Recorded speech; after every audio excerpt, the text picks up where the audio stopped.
Saan ang pinagkakabalaan mo ngayon, sir? Nagkakabalan. Ngayon, student ako.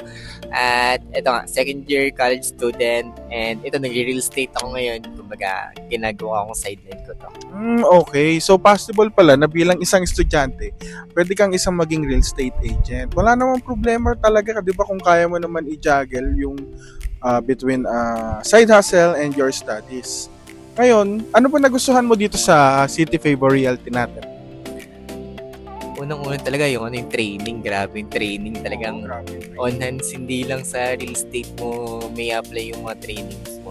Tapos, meron din talaga nung mga get together, mga dinner kapag halimbawa, full week of puro content creation ka, kumbaga, eto na nga, nagsasite visit ka, and then magko-conduct either weekly or monthly yung City Favor ng get together para alam mo na yun, para makapagbahagi kayo ng mga na-experience ng mga nakaraang linggo o ng mga nakaraang buwan.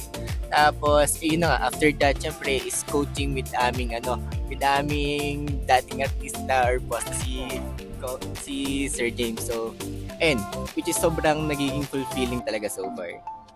So, bukod sa training, bukod sa coaching, siguro nandun na rin si Masaya, instant artista ka. Siyempre, yung mga kasama natin sa City Favor, di basta-basta mga artistahin yan.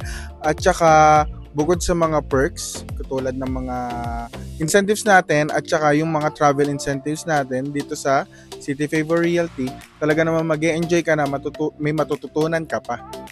Yan. Kaya pag sa amin kayo sumama, sigurado, magiging instant artista rin kayo. For more inquiries or for more info kung paano mag-join sa aming team, message nyo lang kami. And see you. Happy house hunting.